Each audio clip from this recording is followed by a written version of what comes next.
Vamos abrir a Bíblia em Filipenses, capítulo 4. Vamos ler os versos de 6 a 8. Amém?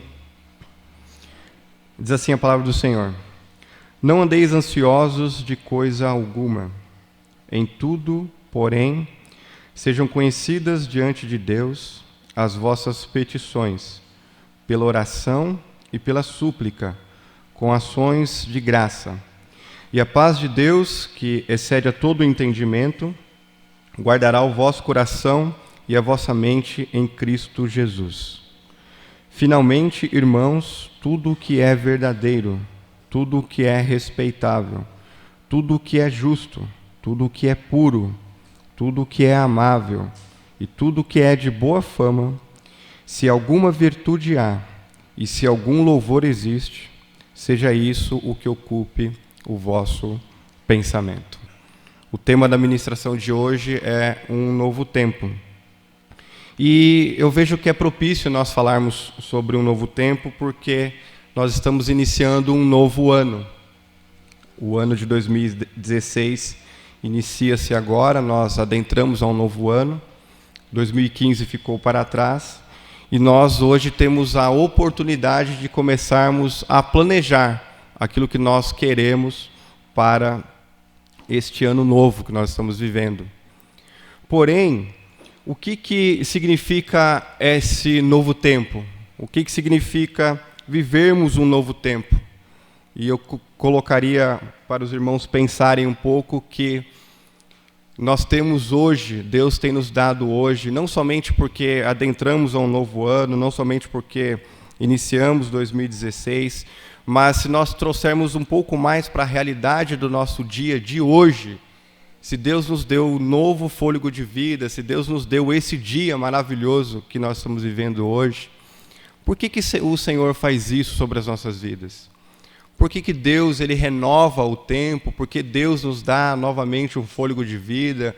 Por que hoje nós estamos congregados aqui? E eu só consigo, irmãos, enxergar que falar sobre o novo tempo significa falar sobre oportunidades. Oportunidades que Deus tem nos dado. Uma nova oportunidade que Deus tem nos dado. Uma oportunidade de nós iniciarmos algo novo. Ou de nós recomeçarmos alguma coisa, ou de nós até mesmo começarmos novamente aquilo que nós paramos. Então, quando nós falamos sobre novo tempo, não tem como nós não enxergarmos a oportunidade que Deus está nos dando de fazermos algo para Ele, de fazermos algo para glorificar o nome dEle. E aí também vem uma pergunta, porque começamos esse novo ano, mas o que você e eu, o que cada um de nós esperamos para este novo ano? Talvez muitos esperam pouco, talvez muitos colocam muitas também expectativas, mas o que nós devemos esperar para 2016? O que nós devemos esperar para este novo ano que se iniciou? Só espera, irmãos, quem planeja. Só espera, irmãos, quem se organiza. Só espera quem sabe aquilo que quer esperar. Então eu enxergo também esse novo ano, este novo tempo, como uma oportunidade de nós aquietarmos um pouco o nosso coração, descansarmos a nossa mente e colocarmos em papel, em algum lugar, aquilo que você quer para a sua vida neste ano de 2016. O que você espera, ou o que você deseja esperar. Porque uma coisa é certa, irmãos, o que mudou de 2015 para 2016 foi o calendário, não é verdade? O que virou foi o calendário. Mas quem deve mudar não é somente o calendário, quem deve mudar somos nós. Somos eu e você. Só que a mudança ela vai requerer de nós perseverança. E muitos de nós, por vezes, nos colocamos em zonas de conforto, onde nós não queremos sair, onde nós não queremos nos movimentar, onde nós não queremos sair daquele lugar que, por vezes, está confortável. Mas para que o ano seja novo, você precisa também ser renovado. Você também precisa estar aberto para mudanças. E eu enxergo, irmãos, que para cada um de nós conseguirmos planejar o que nós queremos para este ano novo, é necessário que você também consiga olhar um pouco para trás. É interessante que uma vez eu ouvi esse exemplo e eu achei ele perfeito, porque quantos dirigem aqui, irmãos? A maioria dirige, né? E é interessante que para nós dirigirmos, geralmente a gente dirige para frente, né? Poucas vezes a gente dá ré. Mas para nós dirigirmos para frente, é interessante que nós temos que olhar os 3 retrovisores que nos dão a visão do que está atrás. Então, para você olhar para frente, é necessário você também saber o que está atrás. Então, para que você possa planejar o seu ano, para que você possa planejar a sua vida, para que você também possa viver um tempo novo, é importante você conseguir olhar para trás, analisar tudo aquilo que você já viveu, fazer um balanço daquilo que você viveu. E quando eu falo um balanço, não quero dizer somente de 2015, mas de toda a sua vida, como cristão, como servo de Deus, como serva do Senhor. E você conseguir enxergar tudo aquilo que Deus já fez sobre a sua vida, tudo aquilo que Deus já proporcionou sobre a sua vida, tudo aquilo que você já colocou diante de Deus e que você já alcançou. Mas também se lembrar de tudo aquilo que você colocou diante de Deus e ainda não alcançou. Tudo aquilo que você colocou como meta, talvez, numa pregação de janeiro de 2015, que você ouviu neste lugar, que você planejou, que você traçou, que você colocou como planejamento sobre a sua vida, e aquilo, por algum motivo, por alguma razão, não aconteceu. E é importante que você consiga enxergar por que isso não aconteceu. Por que você não alcançou? Por que você ainda não conseguiu viver? Uma outra coisa também importante, irmãos, é nós compreendermos o tempo presente, o tempo que nós estamos inseridos, o tempo que você está vivendo hoje. Qual é a sua ou a minha realidade? Qual é o tempo que nós estamos vivendo hoje? Qual é o presente que circunda e rodeia toda a minha vida? Para que nós possamos projetar o futuro. Não adianta nós queremos planejar um ano de 2016 sem nós não fazermos essa análise do passado e nós não compreendermos o que nós estamos vivendo hoje no presente. É notório que nós conseguimos enxergar nas mídias, nas redes sociais, que janeiro, todo janeiro ou toda segunda-feira é o dia de começar um regime, ou janeiro deve ser, eu estou dizendo isso pelo senso comum, não com propriedade, mas talvez janeiro seja o ano que mais se façam matrículas em todos os lugares, principalmente nas academias, mas nos cursos e assim por diante. Mas fazer a matrícula, amém, é o primeiro passo. Estabelecer algo é o primeiro passo. Mas dar continuidade para isso requer disciplina, requer esforço, requer perseverança.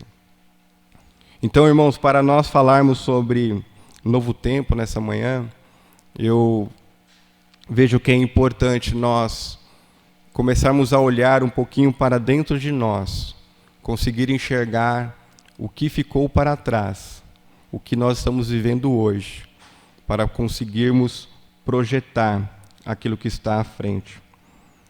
E trazendo agora para o texto que nós lemos, nós conseguimos enxergar, irmãos, algumas disciplinas espirituais nesse texto de Filipenses capítulo 4, que nós lemos. E nós começamos a ler a partir do versículo 6, vamos voltar para o texto. O versículo 6 diz assim a palavra do Senhor: não andeis ansiosos de coisa alguma. É interessante, irmãos, porque independente se nós planejarmos ou não o nosso ano, independente de nós planejarmos ou não a nossa vida, nós corremos um sério risco de vivermos esse primeiro sentimento que está descrito no versículo 6, que chama-se ansiedade.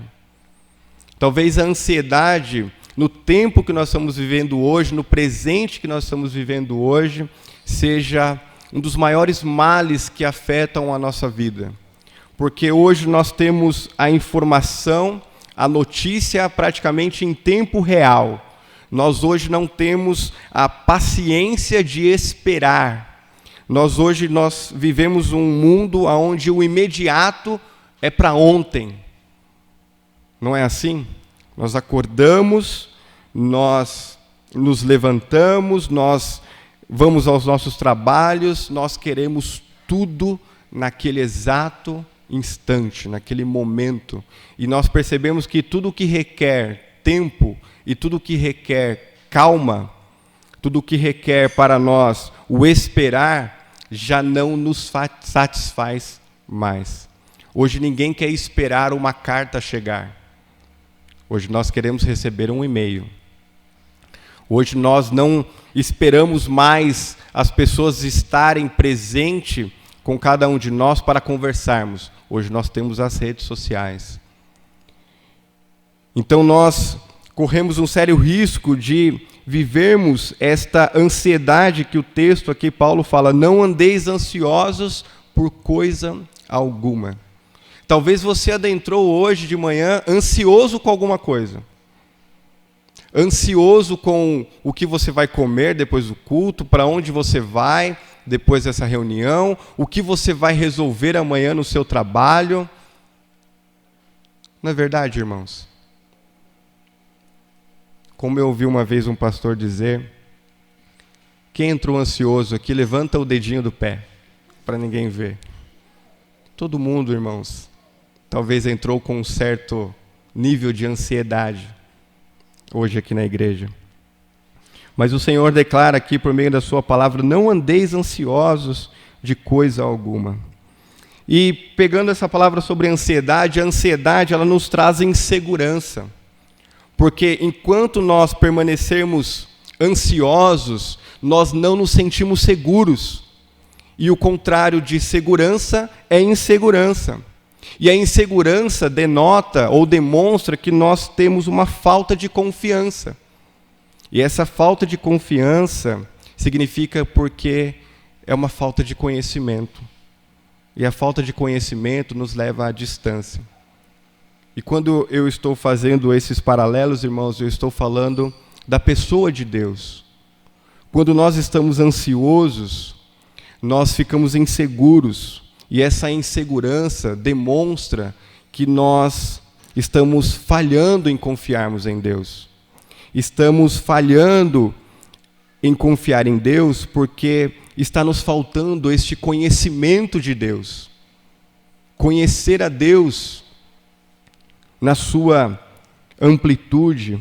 E esse conhecer a Deus, quando nos falta esse conhecimento de Deus, e eu não estou falando de teologia, não estou falando de livros, eu não estou falando de conhecimento acadêmico, mas eu estou falando de conhecer a Deus por meio da sua experiência pessoal com Ele. E é claro que isso só vai se dar por meio da palavra, por meio de você se relacionar com esta palavra. E essa falta de conhecimento, ela vai corresponder a esse distanciamento. Quanto mais distante eu estou das disciplinas espirituais, mais falta de confiança vai haver em mim, mais insegurança vai haver em mim, e maior será a ansiedade que eu estarei vivendo. Mas a palavra do Senhor, ela declara, não andeis ansiosos por coisa alguma. E eu quero dizer, irmãos, que a ansiedade, ela foi vivida, quando você vai lá para Mateus, no capítulo 6, você vai ver que os discípulos, aqueles que andavam com Jesus, aqueles que estavam caminhando com o Mestre, aquele que estava caminhando com o próprio Senhor, eles também viveram a ansiedade. Então o problema, irmãos, não é viver a ansiedade, o problema é como você se comporta em meio à ansiedade. É como o Senhor Jesus também declara em sua palavra, que nós temos que tomar o cuidado de nós não entrarmos em tentação. Entrar em tentação requer de nós cuidado, mas o maior cuidado é cairmos em tentação. A ansiedade, ela é algo que nós não podemos evitar. Mas como nós enfrentaremos essa ansiedade é que vai fazer a diferença.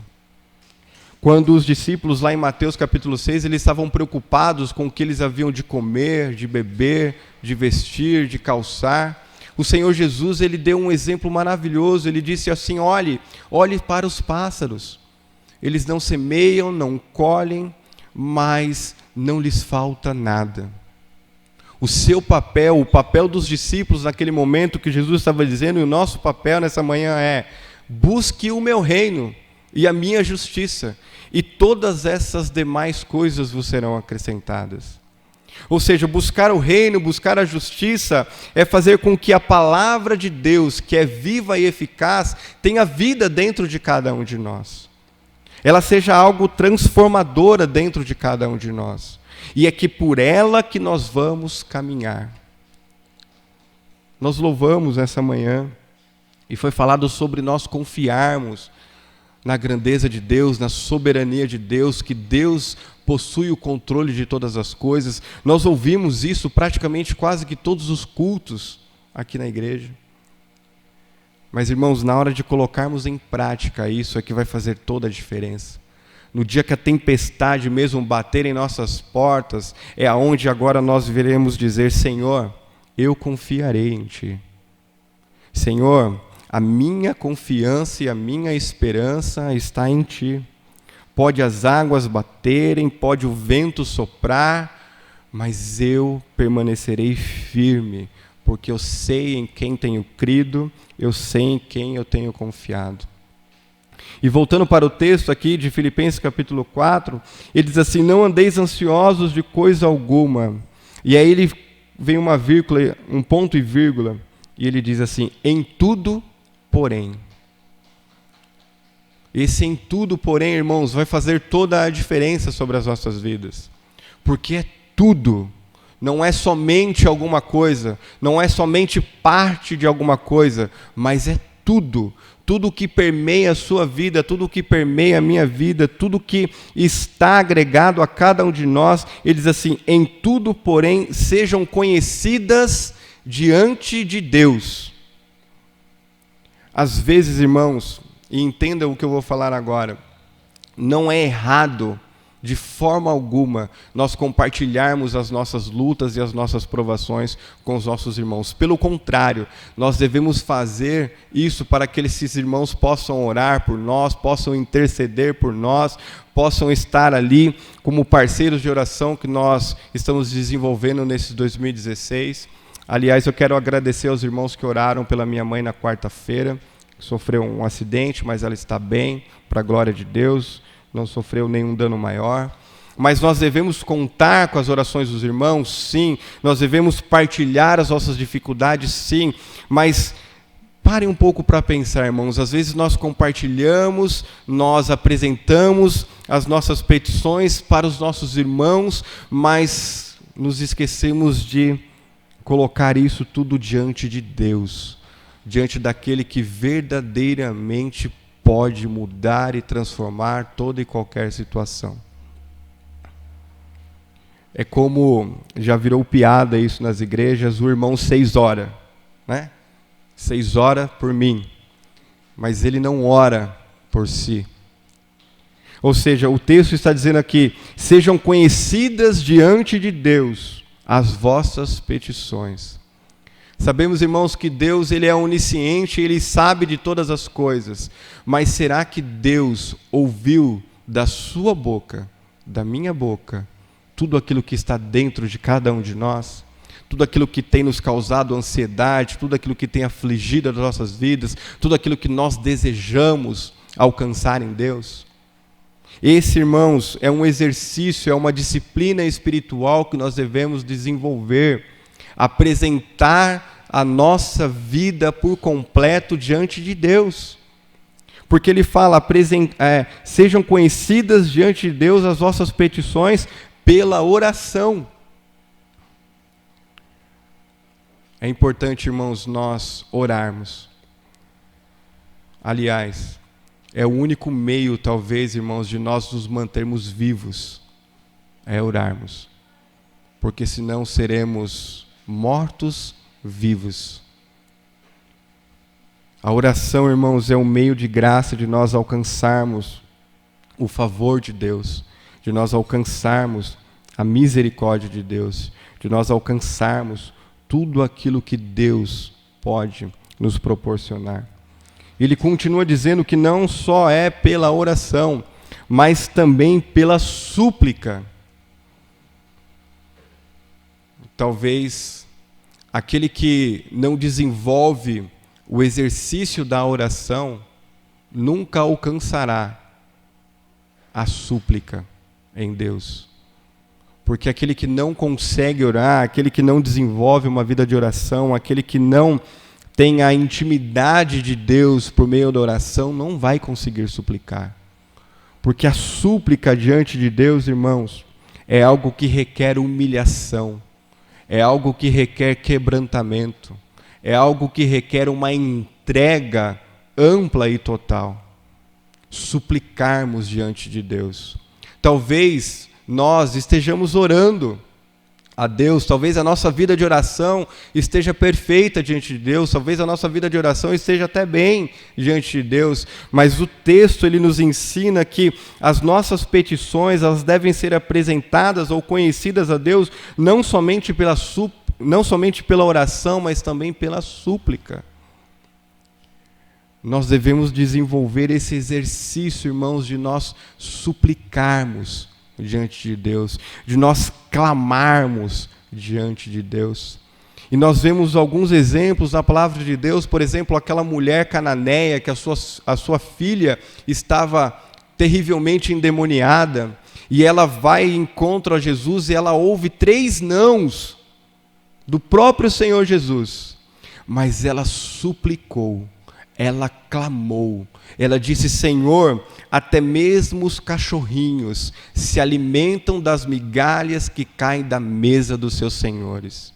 Então, Senhor, o texto declara, irmãos, que a palavra do Senhor, ela coloca assim: e ela o adorou dizendo: socorre-me.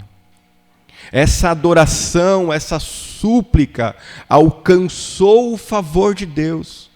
Essa persistência, essa perseverança, essa entrega total alcançou o favor de Deus. Nós, por vezes, irmãos, temos que nos entregarmos totalmente por meio da súplica, por meio do clamor ao Senhor. Porventura há alguma coisa difícil demais que Deus não possa fazer? Porventura há algo grandioso demais que Deus não possa resolver? A palavra do Senhor declara em Isaías que os ouvidos de Deus não estão surdos ou não estão agravados para que não possam ouvir a nossa voz. Nem a sua mão não está encolhida para que não nos possa salvar. Mas a única coisa que faz separação entre nós e Deus são as nossas iniquidades, são as nossas falhas. Então, irmãos, não tem como nós começarmos uma oração, não tem como nós colocarmos a nossa súplica diante de Deus enquanto nós não reconhecermos quem nós somos e quem nós temos sido diante de Deus. É importante, irmãos, que essa súplica, ela comece com um arrependimento. É importante, irmãos, que essa oração, ela comece com um arrependimento. Porque não tem como nós adentrarmos a presença de Deus ou permanecermos na presença de Deus para colocarmos diante dele todas as nossas petições sem antes nós reconhecermos o quanto nós temos sido falhos para com ele. Nós não podemos, irmãos, tratar Deus como o gênio da lâmpada mágica. Que eu esfrego a lâmpada, o gênio aparece, faça o seu pedido. Não é assim, irmãos. Não é assim que nós devemos nos relacionar com Deus. Um Deus que somente faz as coisas por nós. Nós devemos nos relacionar com Deus como um filho se relaciona com o seu pai. Como um pai se relaciona com o seu filho. E não tem como nós suplicarmos a Deus sem antes nós reconhecermos as misérias que há dentro de cada um de nós. Reconhecermos as mazelas que há dentro de nós. Reconhecermos aquilo que nós temos negligenciado diante de Deus. E a terceira coisa que ele nos coloca aqui, irmãos, é que a nossa oração, as nossas petições devem ser conhecidas também com ações de graça. E o que seriam essas ações de graça? Essas ações de graças têm a ver com agradecimento, tem a ver com contentamento, tem a ver com que saber reconhecer aquilo que você já recebeu. Ou seja, quando nós adentrarmos diante de Deus para tirar essa ansiedade dentro de nós, é por meio da oração, é por meio da súplica, mas é também por meio da gratidão ao Senhor. Sabendo que reconhecer tudo aquilo que Deus já fez sobre a sua vida. Eu amo, irmãos, um texto de Romanos capítulo 5 que declara que Deus nos amou sendo ainda cada um de nós pecadores. Ou seja, quando nós éramos pecadores, e quando eu falo pecadores, é aqueles que estavam vivendo sobre a lei do pecado. Porque ainda permanecemos pecadores, mas pecadores que lutam contra o pecado. Mas quando nós vivíamos sobre a lei do pecado, quando nós éramos perdidos diante do Senhor, quando nós fazíamos e praticávamos coisas abomináveis diante de Deus, Deus olhou para cada um de nós e nos amou. Não havia bem nenhum sobre nós, e Deus nos amou. Esse Deus é maravilhoso, irmãos. Esse Deus é extraordinário. Esse Deus, ele é fantástico. A graça de Deus nos alcançou. E ele declara aqui também o texto dizendo com ações de graça. Ou seja, quando nós adentrarmos a presença de Deus, quando nós formos apresentar as nossas petições diante de Deus, não é somente pela oração, não é somente pela súplica, mas é também com um coração já agradecido a Deus por aquilo que Ele já fez sobre as nossas vidas. Eu lembro do texto, irmãos, dos evangelhos, onde Lázaro já estava morto. Lázaro já havia sido sepultado. E Jesus foi chamado para orar. E Jesus olha para os céus e antes que o milagre aconteça, Jesus ora agradecendo. Senhor, eu quero te agradecer pelo milagre da ressurreição. Eu quero te agradecer para que eles já possam crer que o Senhor está comigo. Jesus já agradeceu ao Pai antes de um milagre acontecer. É esse nível, irmãos, de gratidão que nós devemos desenvolver sobre as nossas vidas. Que independente que se as nossas petições, se as nossas orações, se as nossas súplicas, elas sejam atendidas ou não, nós sempre estaremos agradecidos diante de Deus. Se eu alcançar, estarei agradecido. Se eu não alcançar, permanecerei agradecido. É esse relacionamento, é esse exercício, é essa disciplina espiritual, irmãos, que vai fazer com que cada um de nós possamos viver este novo tempo sobre as nossas vidas. Este novo tempo, este novo ano, este novo ciclo que se iniciou sobre as nossas vidas, só será novo se cada um de nós abrirmos o nosso coração para sermos transformados por este Deus. E aí no versículo 7 ele diz assim: e a paz de Deus, que excede todo o entendimento, guardará o vosso coração e a vossa mente em Cristo Jesus. Ou seja, a ansiedade, ela já não mais tomará conta das nossas vidas. A ansiedade, ela não mais vai assolar os nossos corações e a nossa mente, porque o nosso coração e a nossa mente estará guardado numa paz que excede a todo entendimento. Há uma paz que ela sobrepuja toda e qualquer ansiedade, toda e qualquer insegurança, toda e qualquer distância, toda e qualquer falta de conhecimento. Porque a paz de Deus excede todo entendimento. E o que nós devemos guardar também nesses dias, irmãos, é o nosso coração. Abre lá, irmãos, deixa marcado Filipenses 4, vamos para Provérbios capítulo 4. É um texto muito conhecido. Provérbios capítulo 4, versículo 23.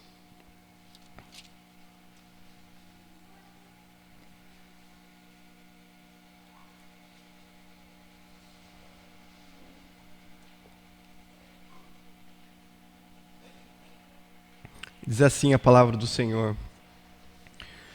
Provérbios 4, 23. Sobre tudo o que se deve guardar, guarda o coração, porque dele procede as fontes da vida. Esse texto, irmãos, é um texto muito conhecido da igreja. E a palavra, ela nos exorta, ela nos instrui a guardarmos o nosso coração, a guardarmos este bem precioso, porque de lá procede as fontes da vida. Mas sobe um pouco a leitura para o versículo 20, e ali está uma das formas de nós guardarmos o nosso coração. Ele diz assim: filho meu, atenta para as minhas palavras, e aos meus ensinamentos inclina os ouvidos. Não os deixes apartar-se dos seus olhos, guarda-os no mais íntimo do teu coração. Não há forma, irmãos, de nós guardarmos o nosso coração. Não há forma, irmãos, de nós descansarmos nessa paz de Deus que excede a todo entendimento, se nós não darmos crédito, se nós não atentarmos às palavras e aos ensinamentos que nós temos recebido. Culto após culto, dia após dia, Deus tem nos instruído por meio da palavra. E essa instrução agora, ela precisa se tornar uma verdade viva e praticada sobre cada um de nós. Ele diz: filho meu, atenta para as minhas palavras, e aos meus ensinamentos inclina os ouvidos. A única coisa, irmãos, que nós devemos inclinar os nossos ouvidos é para os ensinamentos de Deus. Nós não devemos dar ouvidos às coisas que estão nos rodeando ou estão nos cercando, mas nós devemos dar ouvidos aos ensinamentos da palavra de Deus. Volta lá para Filipenses, no capítulo 4. Nós já estamos quase concluindo. E no versículo 8 de Filipenses 4, ele declara: finalmente, irmãos, tudo o que é verdadeiro, tudo o que é respeitável, tudo o que é justo, tudo o que é puro, tudo o que é amável, tudo o que é de boa fama, se alguma virtude há e se algum louvor existe, seja isso que ocupe o vosso pensamento. Com base, irmãos, de tudo isso que nós já falamos, quando você for planejar a sua vida, quando você for planejar aquilo que você vai fazer daqui para frente, ou se você já fez isso, porque nós estamos no dia 17 já, do mês de janeiro. Se você já fez alguma coisa, se você já fez um planejamento, ou se você ainda vai fazer, coloque esse planejamento de um lado e coloque essas palavras do outro: verdadeiro, respeitável, justo, puro e amável. Faça agora um paralelo, ou faça isso, quando você chegar à sua casa, faça um paralelo de tudo aquilo que você projetou, de tudo aquilo que você quer, de tudo aquilo que você espera. Pergunte, faça a pergunta a si mesmo: isso é verdadeiro diante de Deus? Isso é respeitável diante de Deus e diante dos homens? Isso é justo diante de Deus e diante dos homens? Isso é puro diante de Deus e diante dos homens? Isso é amável, ou seja, isso expressa o amor de Deus perante os homens? Isso é de boa fama? Isso é algo que vai glorificar a Deus? E aí, irmãos, o Espírito Santo ele vai te responder. Eu tenho certeza disso. E talvez você precise tirar alguma coisa ou acrescentar algumas coisas. Mas que esse seu planejamento, essa sua espera, o importante é que ele seja ou que ela seja abençoada por Deus. E uma outra coisa, irmãos, que nós devemos tomar cuidado também, é se tudo isso que nós estamos projetando, planejando, ele está ligado a este mundo ou ele está ligado ao reino de Deus. E quando eu falo ligado a este mundo ou ligado ao reino de Deus, eu estou dizendo, este plano ou este planejamento, ele está falando mais de si mesmo ou ele abrange mais pessoas? Eu estou falando não somente de nós alcançarmos bens materiais, mas também conquistarmos dádivas espirituais. Eu estou dizendo de nós alcançarmos mais em Deus ou conquistarmos mais nesta terra.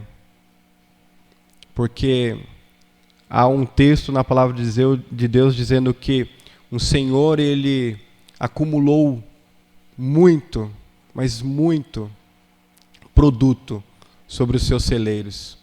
E ele deitou sobre uma rede e ele disse, agora minha alma pode descansar.